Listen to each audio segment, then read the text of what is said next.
What's good? It's your boy CJ Goodfellow. We back with the boxing clinic one time for the one time. Enter the LDBC. Shout out to them as well.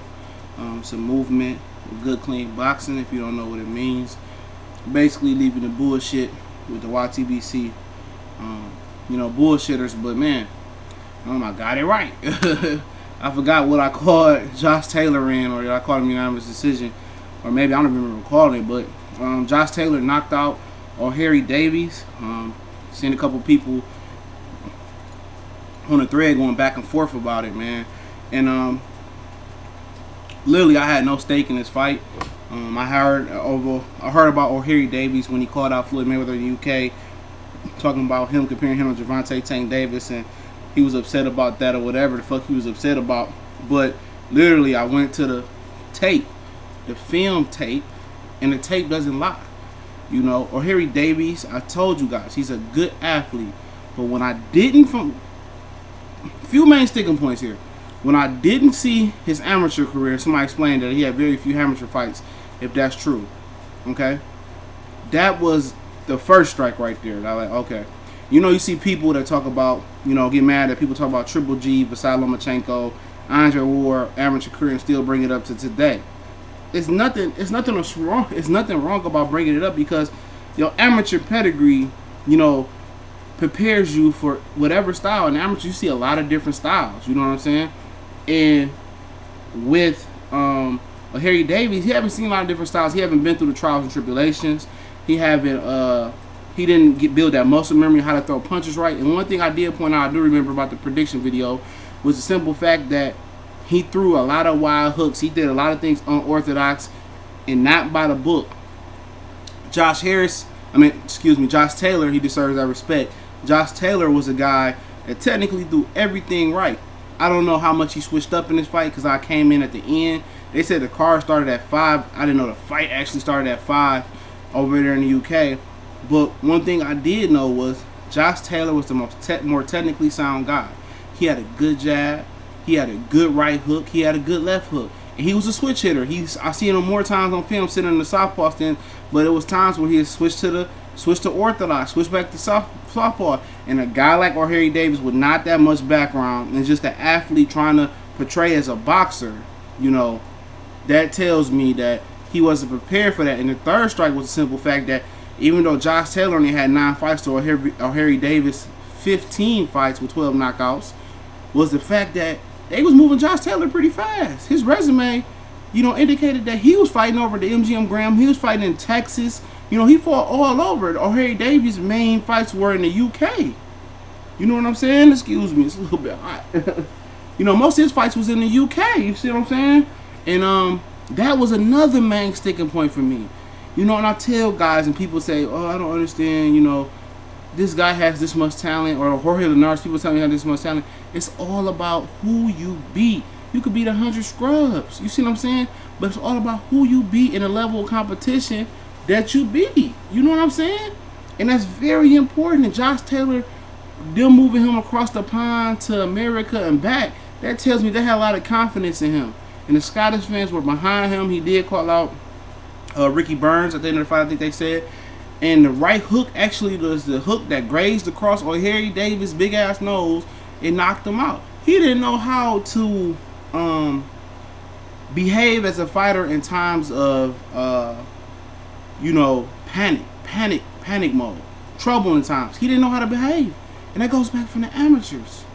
There's some things you have to work about, talk about. You can practice in the gym, but until you in those real life situations, then it's hard to mimic them. And when Ohara Davies, I think he went down twice in this fight. When he went down the last time, he was in shock. He was in shock before the ref stopped him. I seen that part, standing on his feet. He couldn't believe it. He really believed his shit didn't stake and he couldn't be knocked out or knocked down. He couldn't believe it. Even though it was the second time, he couldn't believe it. And I told you guys, Josh Taylor was a technically sound fighter from head to toe. And when you break down film study, you can tell that. A lot of these guys, they don't know prediction videos. I'm telling you guys, they don't know nothing about the sport. You don't have to do the sport to know the sport. You don't have to be good at the sport to know the sport. I can tell you, no favoritism here. Never no favoritism. You couldn't even tell me who my favorite boxer is. Excuse me. You couldn't tell me who my favorite boxer is. Because I don't waffle that way unless I tell you.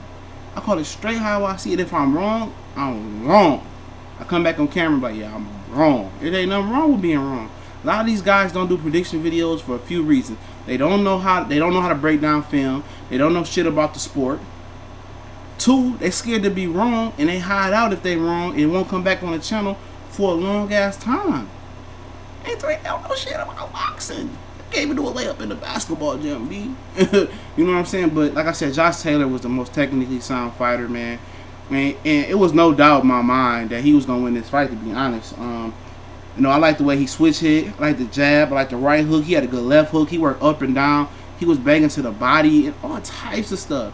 He worked up and down. Ohara Davies is a headhunter. You can tell. Throwing those flashy hooks and wild hooks, and it looked good. Everybody want to be Roy. Everybody want to be the unorthodox fighter. But it's hard to do. You have to have that amateur pedigree. He didn't have it. So shout out to Josh Taylor for getting the 7th round knockout. He called out Ricky Burns. I think Ricky Burns is about to dance with Anthony Carella, who just lost to Jorge Linares in back-to-back fights. But there's no doubt in my mind that Josh Taylor will beat the shit out of Ricky Burns. That Josh Taylor could compete with Julius Indongo. Josh Taylor could be a world champion one day. Now the Lippitt fight, it's a little different. You know what I'm saying? I don't know. Lippitt is a solid fighter. I haven't watched him on film. I'm not going to pretend to, but I understand he's a solid fighter from over there in Russia, I think, or Europe, wherever he's from, that's on the fast track. Julius Indongo is a good fighter as well. But Josh Taylor, in 10 fights, I think about 9 knockouts now, he's a good fighter from head to toe. He's not one of those UK hype jobs, even though he can end up coming up short, but he's a solid fighter. And I can tell by the confidence that his team has in him, they believe in him. They moving him across the pond, moving him fast. He's a great fighter at 26 years old with some amateur pedigree.